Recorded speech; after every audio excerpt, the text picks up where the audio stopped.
So I look down and what do I see? I just passed by a PCT marker, which was 1111.1. And so I looked down and I saw this and I was like, oh yeah, another marker. And then I thought 100. Oh wait, that's for my trail. And then I stopped and I looked and I did the math and I was like, oh, that's me. I have walked 100 miles. I can't even, like, coming out of my mouth, I'm like, whoa, wow, amazing.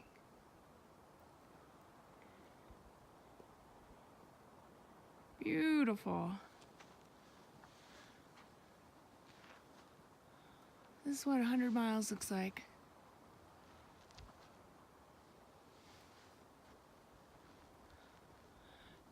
Ta-da! Amazing. So this is this evening's water source, Phipps Creek. Delicious. Well, the bugs seem to like it, so it must be good, right? So I walked upstream a little to see if maybe I could find a flow somewhere, but yeah, no. So anywho, I'm sure I'll survive. Campsite's awesome though, so I'll show you that in a sec. So here's this evening's campsite. I have to say, this is the most developed campsite I've stayed in so far. Has to be the most flat. But I decided to put my door facing this way to just look at the beautiful trees. Look at the light. Gorgeous, huh? Beautiful. And looks like somebody was naughty and had a little fire.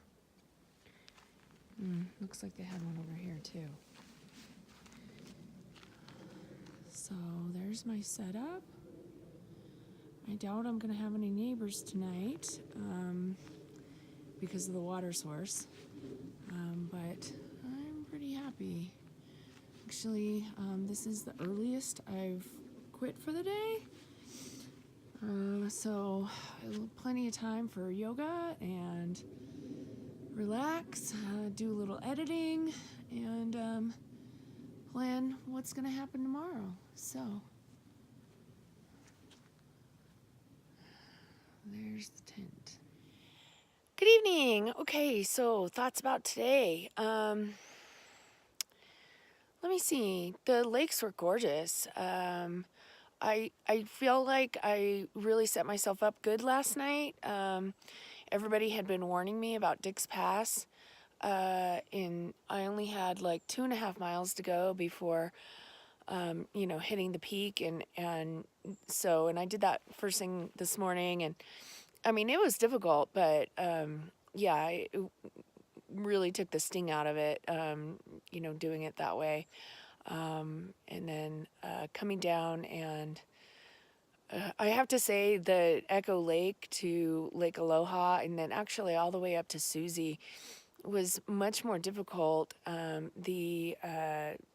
Because of the trail, all that loose stone, it was brutal. My feet hurt last night in a different way. Not like the blisters and whatever I have going on, with my left foot. But yeah, just walking on rocks all day. It was like being on a stair climber with rocks. Like, it was crazy. It was the first day that like my butt hurt from going uphill. So I don't know. I've done other peaks that were actually higher, but I think it was the rocks that really so kicked my butt. So today, so that was nice. I didn't feel like I was, killing myself on trying to climb something in the heat of the day, and it was, and once I got down to Dick's and Fontanellas, the trail really cleared up. There wasn't so much loose stone, and the trail was much flatter, so it wasn't like,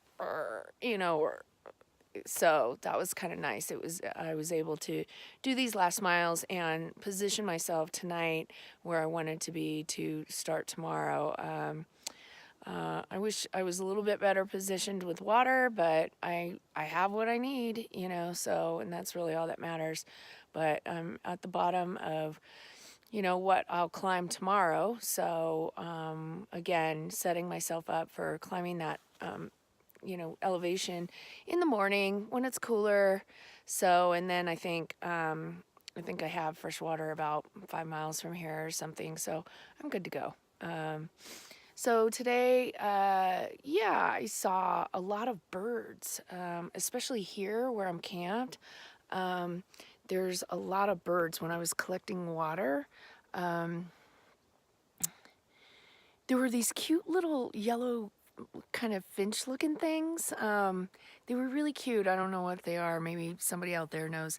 And then what was that I saw? Blue jays today, and a woodpecker, and whatever that turkey looking thing was, right near the top of Dick's Pass.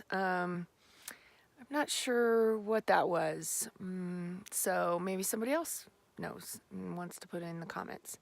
And then, I finally filmed a marmot today. I've seen him. I'm a little jaded. I used to live in Reno in my undergrad, so we had him in the backyard, and I look at him more as a nuisance. Raiding the garden, it was hard to keep him out. So I know a lot of people, I don't know, I've met some people on trail, they're like, oh, they're so cute. And I just think, ugh, nuisance. But anyways, so, and of course, the usual chipmunks everywhere. So, but I passed by Middle Velma today. That was my original plan at home when I was planning to camp there tonight. But after hearing about the cat and stuff, I was like, well,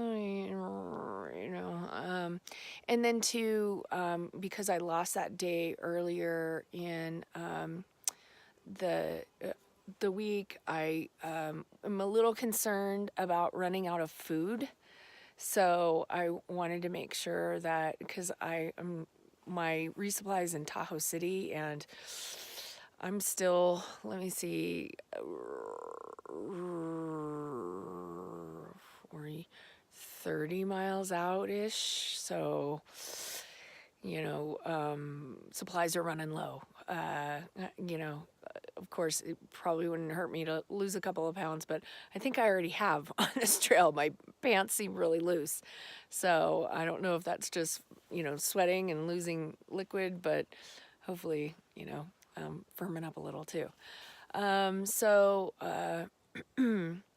Dick's was really beautiful, and there was a ton of really great tent sites. So if anybody's interested in that, Fontanellis too. There weren't, at least I didn't see as many tent sites, but the ones that I did see were at the north end, and they did look nice, So if anybody's interested in staying there. I thought the water tasted good too. Fontanellis was really cold. I didn't go into Dick's. I should have stuck my toe in or, finger in or something just to check. But I heard that Fontanellis is pretty deep. So, and then, I sat and watched, had lunch there and watched some guys fish. So that was relaxing to me. And they were, I guess, catching trout. So, so if you're an angler, that might be a good spot for you. To say what my favorite part of today was, I don't know. Fontanellis I really did like. It was just mellow, peaceful. And I just felt really accomplished after I, finished Dick's Pass, and then too, my feet were starting to hurt, and I saw that 100-mile mark and realized that was for me. I was just thinking, yeah, that's me. I'm badass. So, I don't know, kind of silly because, whatever, it's 100 miles. But, hey, it's, I accomplished it. I'm still hanging in there with, handling my foot pain. It's interesting where the mind takes you, because some days I feel really, like that second day, I was like, whoa, can I really do this? Because I was so sick. But then after that, I haven't really doubted that I can do it. But just at what pace am I going to do it because of the foot stuff. So really, very interesting to kind of look at, pushing past some of that block, and those little things that kind of bring a spring back into your step. Like when I saw that 100-mile mark, I was like, woohoo, and it really lifted my spirits and gave me a little zing of energy. So it was awesome. So, just trying to think about how do I, capture that and bring that home with me, those mundane tasks or just things that life throws at us. How do we persevere? How do we continue on? How do we just keep putting one foot in front of the other, essentially? I mean, that's all I've been doing. And kind of funny for those people out there who think they can't do it, or I don't know, or think they can't climb to 9,000 feet. You know what I do? All I do is I look for that next shady spot. And I say, okay, I can walk to there. I can do that. Okay. And then once I get to that next spot, then I reevaluate and I think, okay, what is my next move? So, I mean, it's just such a, metaphor for life, just continuing, putting one foot in front of the other and continuing on. And then all of a sudden, you got 100 miles under your belt, or a degree, or a better job, or whatever it is. So I'm pretty pleased with today. It looks like I'm almost through the Desolation Wilderness. So, but honestly, I've seen just as many beautiful places not in the Desolation Wilderness. And I have to say, there's been way less people in other parts of this trail. So for me, I kind of like that. But, these other parts are nice too. And I do enjoy chatting with the people. So, anywho, those are my thoughts for today, and I'm looking forward to tomorrow and what beautiful things I'm going to be able to see tomorrow. So for now, I'm going to bid you good night, and even though it's not dark yet and I'm not all in my jammies and in my tent yet, don't let the bed bugs bite.